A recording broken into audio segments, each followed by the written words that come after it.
Hello dears, എല്ലാ മക്കൾക്കും എജ്യുമേറ്റിൻ്റെ മറ്റൊരു ക്ലാസ്സിലേക്ക് സ്വാഗതം. ഇന്നത്തെ ക്ലാസ്സിൽ നമ്മൾ നോക്കാനായിട്ട് പോകുന്നത് 7ാം ക്ലാസ്സിലെ മക്കളുടെ കേരള പാഠാവലിയിലെ 2ാമത്തെ യൂണിറ്റിലെ 2ാമത്തെ പാഠമാണ് കേട്ടോ. നക്ഷത്രം എന്ന പാഠമാണ്. അതിലെ മുഴുവൻ പ്രവർത്തനങ്ങളാണ് നമ്മളിന്ന് ചെയ്തു നോക്കുന്നത്. ക്ലാസ്സിലേക്ക് കിടക്കുന്നതിന് മുന്നായി ചാനൽ ആദ്യമായി കാണുന്നവരാണെങ്കിൽ ഒന്ന് സബ്സ്ക്രൈബ് ചെയ്ത് സപ്പോർട്ട് ചെയ്യാൻ മറക്കരുത്. അതുപോലെ വീഡിയോ നിങ്ങളുടെ കൂട്ടുകാരിലേക്ക് കൂടെ ഒന്ന് ഷെയർ ചെയ്ത് കൊടുക്കുകയും വേണം. നിങ്ങൾക്ക് ആവശ്യമുള്ള 7ാം ക്ലാസ്സിലെ എല്ലാ വിഷയങ്ങളുടെയും വീഡിയോസ് STD7 ഓൾ സബ്ജക്ട്സ് എന്നുള്ള പ്ലേലിസ്റ്റിൽ ലഭ്യമാണ്. ഇനി മലയാളത്തിൻ്റെ അല്ലെങ്കിൽ കേരള പാഠാവലിയുടെ ക്ലാസ്സുകൾ മാത്രം മതിയെങ്കിൽ STD7 കേരള പാഠാവലി എന്നുള്ള പ്ലേലിസ്റ്റ് നോക്കുക. അപ്പോൾ ശരി, നമുക്ക് നേരെ ക്ലാസ്സിലേക്ക് അടക്കാം. ഒരുപാട് യാത്ര ചെയ്യുന്നവരാണ് നമ്മൾ. അവിടെ സങ്കല്പങ്ങൾ, ഭാവനകൾ, ജീവിത യാഥാർത്ഥ്യങ്ങൾ മറികടക്കാൻ ചില സർഗാത്മക സാധ്യതകൾ. അത്തരമൊരു യാത്രയെക്കുറിച്ചാണ് നക്ഷത്രം എന്ന പാഠത്തിൽ നമ്മൾ ചർച്ച ചെയ്യുന്നത്. മഴ പെയ്തു തീർന്നു, പക്ഷേ മാനം തെളിഞ്ഞിരുന്നില്ല. കട്ടിയായ ഇരുട്ടിൽ നക്ഷത്രങ്ങൾ തെളിഞ്ഞിരുന്നു. കുട്ടി തൊടിയിലേക്ക് വിരൽ ചൂണ്ടി ചിരിച്ചു. അച്ഛാ, നക്ഷത്രങ്ങൾ! നക്ഷത്രം പറക്കുന്നു! ഹായ്, എന്തു രസം! അച്ഛൻ പറഞ്ഞു. നക്ഷത്രമല്ല കുഞ്ഞെ, മിന്നാമിനുങ്ങ്, ഒരു തരം പുഴു. കുട്ടിക്ക് ബോധ്യമായില്ല. ഈ അച്ഛൻ എന്തറിയാം? മഴ പെയ്തപ്പോൾ ആകാശത്ത് നിന്ന് നക്ഷത്രങ്ങളെല്ലാം കൂടെ താഴോട്ട് പോന്നതാണ്. അതല്ലേ? ദേ, മാനത്ത് ഒറ്റ എണ്ണവുമില്ലല്ലോ. കുട്ടി വാശി പിടിച്ചു. അല്ല അച്ഛാ, നക്ഷത്രം. എനിക്ക് നക്ഷത്രത്തിനെ വേണം. ഇത് നക്ഷത്രമല്ലെന്നും ഒരു തരം പ്രാണിയാണെന്നും പകൽ മുഴുവനും ഇലകൾക്കടിയിലും കാനകളിലും ഒളിച്ചിരുന്ന ശേഷം രാത്രി മിനുങ്ങി നടക്കുകയാണെന്നുമൊക്കെ അച്ഛൻ പറഞ്ഞു നോക്കി. പക്ഷേ കുട്ടി കരഞ്ഞു. എത്ര പറഞ്ഞിട്ടും മനസ്സിലായില്ല. അവന് നക്ഷത്രത്തിനെ കൂടിയേ തീരൂ. അച്ഛൻ കുട്ടിയെയും എടുത്ത് മുറ്റത്തിറങ്ങി. കറുത്ത തുണിയിൽ വെള്ളപ്പൊട്ട് പോലെ മിന്നാമിനുങ്ങുകൾ പറന്നു നടന്നിരുന്നു. അച്ഛൻ കൈവീശി ഒന്നിനെ പിടിച്ചു. എന്നിട്ട് കുട്ടിയുടെ മൃദുലമായ കൈവെള്ളയിൽ വച്ചു കൊടുത്തു. അവൻ ഇക്കിളിയായി. തണുത്തു വഴുത്ത ഒരു സാധനം കയ്യിലിഴയും പോലെ അറപ്പും സംഭ്രമവും കലർന്നൊരു ശബ്ദം പുറപ്പെടുവിച്ചുകൊണ്ട് അവൻ അറിയാതെ കൈകുടഞ്ഞു. നക്ഷത്രമതാ മുറ്റത്തെ റോസാച്ചെടിയുടെ തലപ്പിൽ ചെന്നിരുന്നു മിനുങ്ങുന്നു. അമ്മയുടെ കാതിലെ കമ്മൽ പോലെ. കുട്ടി പിന്നെയും ചിണുങ്ങി തുടങ്ങി. എനിക്ക് കമ്മൽ വേണം അച്ഛാ, കമ്മൽ. അവന് ഉറങ്ങാൻ നേരമായിരുന്നു. അച്ഛൻ ആ മിന്നാമിനിങ്ങിനെ എടുത്ത് ഒരു കുപ്പിയിലാക്കി കിടപ്പറയുടെ ജനാലയിൽ വെച്ചു കൊടുത്തു. അവനത് നോക്കി നോക്കിയേ കിടന്നു. മിന്നുന്നു, മായുന്നു, പിന്നെയും മിന്നുന്നു. അമ്മയുടെ കമ്മൽ മിന്നുകയല്ലാതെ മായാറില്ലല്ലോ. മിന്നാമിനുങ്ങിന്റെ ചിറക് ചിമ്മുകയും വിടരുകയും ചെയ്യും പോലെ ക്രമേണ അവന്റെ കണ്ണുകളും ചിമ്മിനി വരാൻ തുടങ്ങി. കറുത്ത തുണിയിൽ വെള്ളപ്പൊട്ട് പോലെ 1000 മിന്നാമിനുകുകൾ തലയിൽ കടന്ന് മൂളിപ്പറക്കുന്നു.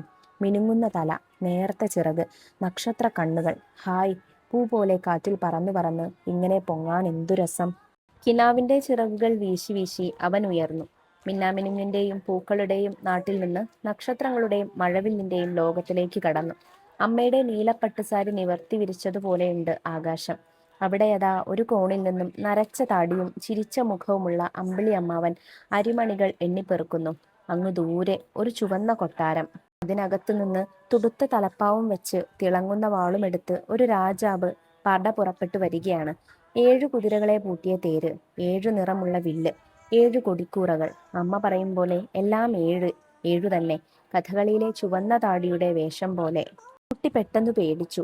അന്ന് അമ്പലപ്പറമ്പിൽ വെച്ച് ഈ വേഷം കണ്ടിട്ടാണ് താൻ പേടിച്ചു കരഞ്ഞതെന്നും പനി പിടിച്ചതെന്നും ബോധം കെട്ടതെന്നും അവൻ ഓർത്തു. എത്ര സൂചിയാണ് കയ്യിലും പുറത്തുമായി കുത്തിയിറക്കിയത്! എത്ര കയ്പു കഷായം കുടിച്ചു! എന്നിട്ട് വിങ്ങിക്കരയുന്ന തന്നെ അമ്മ മാറോടടുക്കി പിടിച്ചു മുടിയിൽ തലോടി ഉമ്മ വയ്ക്കും. ഹാ, എന്തു മധുരമാണ് അമ്മയുടെ ഉമ്മയ്ക്ക്! എന്ത് മിനുസം നെറ്റിയിൽ! കറുത്ത മുടികൾക്കിടയിൽ മിനുങ്ങുന്ന കമ്മൽ. നക്ഷത്രമാണോ അമ്മയുടെ കമ്മലാണോ കൂടുതൽ മിനുങ്ങുന്നത്? കുട്ടി ഓർത്തു നോക്കി. കമ്മലിനേക്കാളും നക്ഷത്രത്തിനേക്കാളും തിളങ്ങുകയായിരുന്നല്ലോ അന്നു തന്നെ ഉമ്മ വച്ചപ്പോൾ അമ്മയുടെ കണ്ണുകൾ. നല്ല കറുത്ത കൺപീലികൾക്കിടയിലുള്ള മിനുങ്ങുന്ന കണ്ണുകൾ. ആ കണ്ണുകളുടെ അരികിൽ നിന്നാണല്ലോ താൻ നക്ഷത്രത്തെ തേടിപ്പോന്നതെന്നോർത്തപ്പോൾ അവന് ചിരി വന്നുപോയി, ഒപ്പം ദുഃഖവും. ഓ, അമ്മ എവിടെ? തൻ്റെ അമ്മ! ഉറക്കത്തിൽ അവൻ പുഞ്ചിരിക്കുകയും കരയുകയും ചെയ്തിരുന്നു. നക്ഷത്രങ്ങളുടെ നിറമുള്ള മിന്നാമിനുങ്ങിനെയും അതിനേക്കാൾ നിറമുള്ള അമ്പിളിയെയും അതിനേക്കാൾ നിറമുള്ള സൂര്യനെയും അതിനേക്കാൾ ഒരുപക്ഷെ എല്ലാറ്റിനേക്കാളും നിറമുള്ള അമ്മയുടെ മുഖത്തെയും അവൻ സ്വപ്നം കണ്ടു. അമ്മ, അമ്മ എവിടെ? തൻ്റെ അമ്മ! തനിക്ക് അമ്മയെ കാണണമല്ലോ. നിറങ്ങളെല്ലാം മാഞ്ഞു. ഭീകരമായ ഇരുൾ പിന്നെയും വ്യാപിക്കുന്നു. അവൻ കരഞ്ഞു. അമ്മ, എൻ്റെ അമ്മ! പെട്ടെന്ന് കുട്ടി ഞെട്ടി ഉണർന്നു. ഉണർന്നപ്പോഴേ കുപ്പിയിൽ നോക്കി. നക്ഷത്രം എവിടെ? മിന്നാമിനുങ്ങെവിടെ? കുപ്പിയിൽ ഒരു വൃത്തികെട്ട പുഴു ചത്തുകിടക്കുന്നു. അതിനെ ഉറുമ്പരിക്കുന്നു. കുട്ടി അറപ്പോടെ ആർത്തു വിളിച്ചു. അച്ഛാ, നക്ഷത്രമല്ല, പുഴു! വെറും പുഴു! അതിനെ എടുത്ത് ദൂരെ കളയൂ. എന്നിട്ട് അവൻ തൻ്റെ അമ്മയുടെ മിനുങ്ങുന്ന കണ്ണുകൾ നോക്കാൻ അടുക്കളയിലേക്ക് ഓടി. ഇത് ലളിതാംബിക അന്തർജനം എഴുതിയ ഓറഞ്ച് കുട്ടി എന്ന കഥയിൽ നിന്നുള്ളൊരു ചെറിയ ഭാഗമാണ് കേട്ടോ. ഒരു കുട്ടിയുടെ മനോഹരമായ സ്വപ്നത്തെക്കുറിച്ചുള്ള കഥ അല്ലേ. സ്വപ്നങ്ങളിലൂടെ ആ കുട്ടി എവിടെയൊക്കെ എത്തി, എന്തൊക്കെ കാഴ്ചകൾ കണ്ടു, കുട്ടിയെ അവിടെ എതിരേറ്റത് എന്തൊക്കെ മനോഹാരിതകളായിരുന്നു, എന്തൊക്കെ ഭയങ്ങളായിരുന്നു. പിന്നെ അവൻ ഏറ്റവും അവസാനമായിട്ട് തനിക്ക് ഏറ്റവും പ്രിയപ്പെട്ട സ്ഥലം, തനിക്ക് ഏറ്റവും സുരക്ഷിതമെന്ന് തോന്നുന്ന സ്ഥലം ആരാണ്? തൻ്റെ അമ്മ അല്ലേ. അമ്മയുടെ കരങ്ങളിലേക്ക് തന്നെ തിരികെ വരുന്ന ഒരു കഥ. നമുക്കിനി ഇതിലെ ചോദ്യോത്തരങ്ങൾ നോക്കാം. പ്രവർത്തനം 1, വായിക്കാം അറിയാം. ചോദ്യം 1, മിന്നാമിനുങ്ങിനെ കണ്ട കുട്ടിയുടെ തോന്നലുകൾ എന്തെല്ലാം? മിന്നാമിനുങ്ങിനെ കണ്ടപ്പോൾ അത് നക്ഷത്രമാണെന്ന് കുട്ടിക്ക് തോന്നി. നക്ഷത്രം പറക്കുന്നു, എന്ത് രസം എന്ന് കുട്ടി അച്ഛനോട് പറഞ്ഞു. റോസാച്ചെടിയുടെ മുകളിൽ ഇരുന്ന് മിന്നുന്ന മിന്നാമിനുങ്ങിനെ കണ്ടപ്പോൾ അത് അമ്മയുടെ കാതിലെ കമ്മൽ പോലെയും തോന്നി. നക്ഷത്രമായും അമ്മയുടെ കമ്മലായും കുട്ടി കരുതിയത് മിന്നാമിനുങ്ങിനെയാണ്. ഇതിലെ ചോദ്യം 2, കമ്മലിനേക്കാളും നക്ഷത്രത്തെക്കാളും കൂടുതൽ തിളങ്ങുന്നതായി കുട്ടിക്ക് അനുഭവപ്പെടുന്നത് എന്ത്? കമ്മലിനേക്കാളും നക്ഷത്രത്തെക്കാളും കൂടുതൽ തിളങ്ങുന്നതായി കുട്ടിക്ക് അനുഭവപ്പെട്ടത് അമ്മയുടെ കണ്ണുകളാണ്. ഉമ്മ വച്ചപ്പോൾ കറുത്ത കൺപീലികൾക്കിടയിലുള്ള മിനുങ്ങുന്ന അമ്മയുടെ കണ്ണുകൾ കണ്ടതാണ് അവൻ ഓർമ്മ വരുന്നത്. ഇതിലെ അടുത്ത പ്രവർത്തനം സമാന പദങ്ങൾ കണ്ടെത്താം. അടിവരയിട്ട പദങ്ങൾക്ക് സമാനാർത്ഥമുള്ള പദങ്ങൾ പാഠഭാഗത്തു നിന്ന് കണ്ടെത്തി എഴുതുക. സ്വപ്നത്തിന്റെ പക്ഷങ്ങൾ വീശി വീശി അവൻ ഉയർന്നു. തൈജസകീടത്തിന്റെയും പുഷ്പങ്ങളുടെയും നാട്ടിൽ നിന്ന് താരകങ്ങളുടെയും മാരിവില്ലിന്റെയും ഉലകത്തിലേക്ക് കടന്നു. കൂടുതൽ പദങ്ങൾ പാഠഭാഗത്തിൽ നിന്ന് പട്ടികപ്പെടുത്തി അതിന് സമാനാർത്ഥമുള്ള പദങ്ങൾ എഴുതുമല്ലോ. സ്വപ്നത്തിന്റെ പക്ഷങ്ങൾ വീശി വീശി അവൻ ഉയർന്നു. ഇവിടെ സ്വപ്നത്തിന് പകരം ഉപയോഗിച്ചിരിക്കുന്നത് കിനാവ് എന്നും പക്ഷം എന്ന് വെച്ചാൽ ചിറക് എന്നുമാണ്. അപ്പൊ നമുക്ക് എങ്ങനെ മാറ്റി എഴുതാം? കിനാവിന്റെ ചിറകുകൾ വീശി വീശി അവൻ ഉയർന്നു. രണ്ടാമത്തേത് തൈജസകീടത്തിന്റെയും പുഷ്പങ്ങളുടെയും നാട്ടിൽ നിന്ന്. തൈജസകീടം എന്ന് വെച്ചാൽ മിന്നാമിനുങ്ങാണ്. പുഷ്പത്തിന് പകരം ഉപയോഗിച്ചിരിക്കുന്നത് പൂക്കൾ എന്നാണ്.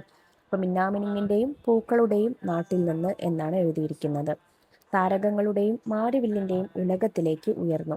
താരകം എന്ന് വെച്ചാൽ നക്ഷത്രം, മാരിവില്ലെന്ന് വെച്ചാൽ മഴവില്ല്, ഉലകം എന്ന് പറഞ്ഞാൽ ലോകം. അപ്പോൾ അത് പാഠഭാഗത്തിൽ എങ്ങനെയാണ് പ്രയോഗിച്ചിരിക്കുന്നത്? നക്ഷത്രങ്ങളുടെയും മാരിവില്ലിന്റെയും ലോകത്തിലേക്ക് കടന്നു.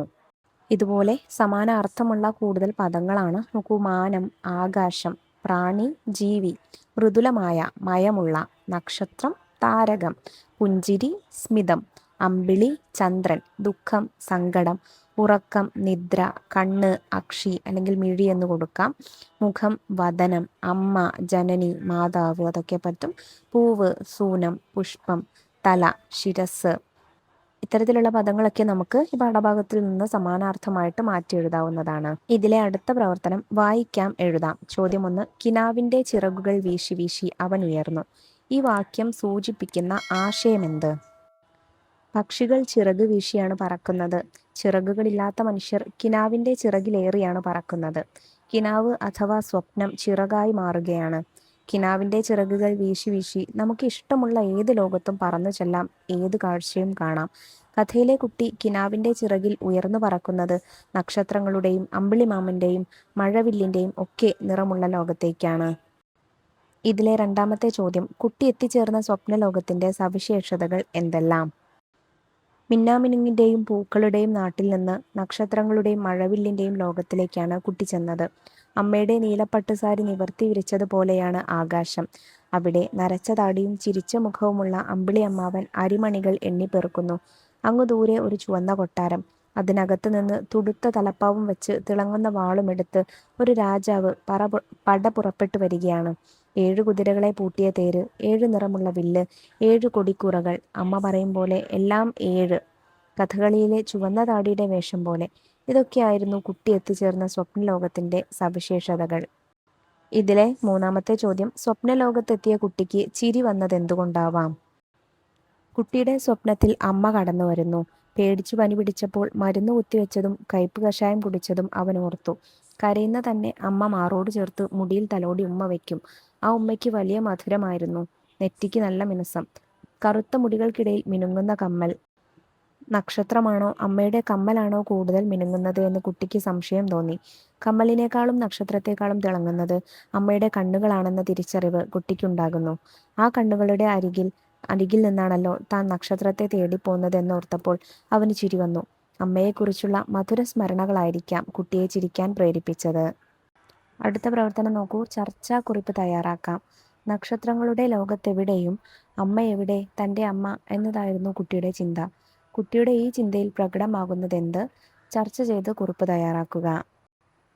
കിനാവിൻ്റെ ചിറക് വീശി നക്ഷത്രങ്ങളുടെ ലോകത്തെത്തുന്ന കുട്ടി അവിടുത്തെ മനോഹരമായ കാഴ്ചകൾ കണ്ട് സന്തോഷിക്കുന്നു. എന്നാൽ അവസാനം അമ്മയുടെ മുഖമാണ് അവൻ്റെ കാഴ്ചയിൽ തെളിഞ്ഞു വരുന്നത്. നക്ഷത്രത്തേക്കാൾ, സൂര്യനേക്കാൾ, മിന്നാമിനുങ്ങിനേക്കാൾ തിളക്കം അമ്മയുടെ മുഖത്തിനായിരുന്നു. മനോഹരമായ ആ കാഴ്ചകൾക്കിടയിലും കുട്ടി അന്വേഷിച്ചത് അമ്മയുടെ മുഖമാണ്. അമ്മയും കുഞ്ഞും തമ്മിലുള്ള ബന്ധത്തിൻ്റെ ആഴമാണ് ഇവിടെ നമുക്ക് കാണാൻ കഴിയുന്നത്. അമ്മയുടെ മുഖം കിനാവിൽ തെളിഞ്ഞപ്പോഴാണ് അവൻ ചിരിച്ചത്. മറ്റെല്ലാറ്റിനേക്കാളും അവൻ അമ്മയെ സ്നേഹിച്ചിരുന്നു എന്നാണ് ഈ കഥയിൽ നിന്ന് നാം മനസ്സിലാക്കുന്നത്. അമ്മയുടെ മിനുങ്ങുന്ന കണ്ണുകൾ നോക്കാൻ വേണ്ടിയാണ് അവസാനം അവൻ അടുക്കളയിലേക്ക് ഓടിയത്. അമ്മയും കുഞ്ഞും തമ്മിലുള്ള അഭേദ്യമായ സ്നേഹബന്ധമാണ് ഇവിടെ പ്രകടമാകുന്നത്. അടുത്ത പ്രവർത്തനം ഇടരൂപങ്ങൾ തിരിച്ചറിയാം. ഇരുട്ട് നക്ഷത്രങ്ങൾ തെളിഞ്ഞിരുന്നു.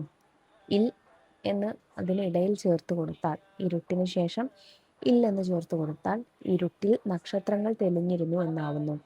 കിനാവ് ചിറകുകൾ വീശി വീശി, അതിന് കിനാവ്, അതിനും ചിറകിനും ഇടയിൽ ഇൻ്റെ ചേർത്ത് കൊടുത്താൽ കിനാവിൻ്റെ ചിറകുകൾ വീശി വീശി എന്നായി. അച്ഛൻ കുട്ടി പറഞ്ഞു, കുട്ടി കഴിഞ്ഞ ശേഷം ഓട് ചേർത്ത് കൊടുത്താൽ അച്ഛൻ കുട്ടിയോട് പറഞ്ഞു, അല്ലെങ്കിൽ അച്ഛനോട് കുട്ടി പറഞ്ഞു എന്നാവും. ഇടരൂപങ്ങൾ ചേർത്തും ചേർക്കാതെയും പറയുമ്പോൾ വാക്യങ്ങളിൽ വരുന്ന വ്യത്യാസമെന്ത്? ചർച്ച ചെയ്യുക. ഇടരൂപങ്ങൾ അഥവാ വിഭക്തി പ്രത്യയങ്ങൾ ചേർത്തു പറയുമ്പോഴും എഴുതുമ്പോഴുമാണ് അർത്ഥം വ്യക്തമാകുന്നത്. അതാണ് മലയാളത്തിൻ്റെ വ്യാകരണ നിയമം. ഇടരൂപങ്ങൾ ചേർന്ന് വരുന്ന കൂടുതൽ പദങ്ങൾക്ക് ഉദാഹരണങ്ങൾ താഴെ നൽകുന്നുണ്ട്. ഇരുട്ട് അധികം ഇൽ, ഇരുട്ടിൽ. കിനാവ് അധികം ൻ്റെ, കിനാവിൻ്റെ. അച്ഛൻ അധികം ഓട്, അച്ഛനോട്. റോസാച്ചെടി അധികം ഉടെ, റോസാച്ചെടിയുടെ. കുട്ടി അധികം ക്ക്, കുട്ടിക്ക്. നക്ഷത്രം അധികം എ, നക്ഷത്രത്തെ. ഇതൊക്കെ അതിനുള്ള ഉദാഹരണങ്ങളാണ്. ഇതിലെ അടുത്ത പ്രവർത്തനം കഥ എഴുതാം. നക്ഷത്രം എന്ന കഥയിലെ കുട്ടിയുടെ സ്വപ്നയാത്ര വായിച്ചല്ലോ. നിങ്ങൾക്കും സങ്കല്പയാത്രകൾ നടത്താം. നിങ്ങളുടെ സങ്കല്പയാത്ര കഥയായി എഴുതുക. എഴുതിയ കഥ ഗ്രൂപ്പിൽ വായിച്ച് മെച്ചപ്പെടുത്തുക. സ്വപ്നത്തിലെ തോണി. പാതിമയക്കത്തിൽ കിനാവിൻ്റെ ചിറകിലേറി ഞാനൊരു കടൽ തീരത്തെത്തി. പെട്ടെന്ന് ഒരു തോണി എൻ്റെ മുന്നിൽ പ്രത്യക്ഷപ്പെട്ടു. അതിൽ യാത്രക്കാരാരുമില്ല. എന്നെ ക്ഷണിക്കുന്നത് പോലെ തോണി ആടിയുലഞ്ഞു. ഞാൻ മടിച്ചു നിന്നില്ല. കാലെടുത്ത് വെച്ച് തോണിയിൽ കയറി. അത് പതിയെ നീങ്ങി തുടങ്ങി. നക്ഷത്രങ്ങൾക്കിടയിലൂടെയാണ് എൻ്റെ തോണി സഞ്ചരിച്ചത്. ഓരോ നക്ഷത്രവും ഓരോ ലോകമായിരുന്നു. ഒന്നിൽ പൂക്കളും പൂമ്പാറ്റകളും നിറഞ്ഞ പൂന്തോട്ടം, മറ്റൊന്നിൽ മഞ്ഞുമലകൾക്കിടയിൽ നീലത്തിമിംഗലങ്ങൾ നീന്തി തുടിക്കുന്ന കടൽ, മറ്റൊന്നിൽ വർണ്ണക്കടലാസുകൾ കൊണ്ട് നിർമ്മിച്ച കൊട്ടാരങ്ങൾ. ഞാനൊരു നക്ഷത്രത്തിലിറങ്ങി. അവിടെ എനിക്ക് പരിചിതരായ പലരെയും കണ്ടു. ഞാൻ മഹാത്മാഗാന്ധിയോട് സംസാരിച്ചു. അദ്ദേഹത്തിൻ്റെ അഹിംസാ തത്വങ്ങളെക്കുറിച്ച് ഞാൻ ധാരാളം കാര്യങ്ങൾ പഠിച്ചു. പിന്നീട് ഞാൻ കൽപ്പന ചൗളയെ കണ്ടു. അവരുടെ ധൈര്യത്തെയും സാഹസികതയെയും കുറിച്ച് ഞാൻ അത്ഭുതപ്പെട്ടു. പിന്നെ ഞാൻ മറ്റൊരു നക്ഷത്രത്തിലേക്ക് യാത്രയായി. അവിടെ മരങ്ങൾക്കിടയിൽ ഒരു വീടുണ്ടായിരുന്നു. ഞാൻ വാതിലിൽ മുട്ടി. വാതിൽ തുറന്നത് എൻ്റെ മുത്തശ്ശിയായിരുന്നു, മരിച്ചുപോയ എൻ്റെ മുത്തശ്ശി. ഞങ്ങൾ പരസ്പരം കെട്ടിപ്പിടിച്ചു. മുത്തശ്ശി എനിക്ക് പ്രിയപ്പെട്ട പായസം ഉണ്ടാക്കി തന്നു. ഞങ്ങൾ ഒരുമിച്ചിരുന്ന് കഥകൾ പറഞ്ഞു. എത്ര നേരം ഞാൻ അങ്ങനെ സഞ്ചരിച്ചു എന്നറിയില്ല. കുറെ കഴിഞ്ഞപ്പോൾ ഞാൻ തിരികെ എൻ്റെ തീരത്തെത്തി. എൻ്റെ കയ്യിൽ മുത്തശ്ശി തന്ന പായസക്കിണ്ണമുണ്ടായിരുന്നു.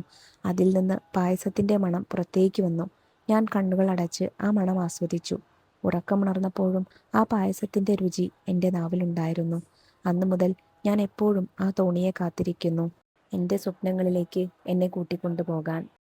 ഇതിലെ അടുത്ത പ്രവർത്തനം നോക്കൂ. കഥയരങ്ങ്. സ്വന്തമായി എഴുതിയ കഥകൾ അവതരിപ്പിക്കുന്ന കഥയരങ്ങ് ക്ലാസ്സിൽ സംഘടിപ്പിക്കുക. നിങ്ങളുടെ ടീച്ചറുടെ സഹായത്തോട് കൂടിയിട്ട് നിങ്ങൾക്ക് ചെയ്യാവുന്നതാണ് കേട്ടോ. അപ്പോൾ ഇത്രയും കാര്യങ്ങളാണ് നമുക്ക് ഈ പാഠഭാഗത്തിൽ നോക്കാനായിട്ടുള്ളത്. പറഞ്ഞ കാര്യങ്ങളൊക്കെ മക്കൾക്ക് എല്ലാവർക്കും മനസ്സിലായിട്ടുണ്ടെന്ന് വിശ്വസിക്കുന്നു. വീഡിയോ ഉപകാരപ്രദമായിട്ടുണ്ടെങ്കിൽ നിങ്ങളുടെ കൂട്ടുകാരിലേക്ക് ഇവിടെ ക്ലാസ് ഒന്ന് ഷെയർ ചെയ്ത് കൊടുക്കുക. അതുപോലെ കൂടുതൽ ക്ലാസ്സുകൾക്ക് വേണ്ടിയിട്ട് ചാനലൊന്ന് സബ്സ്ക്രൈബ് ചെയ്ത് വെക്കുക കേട്ടോ.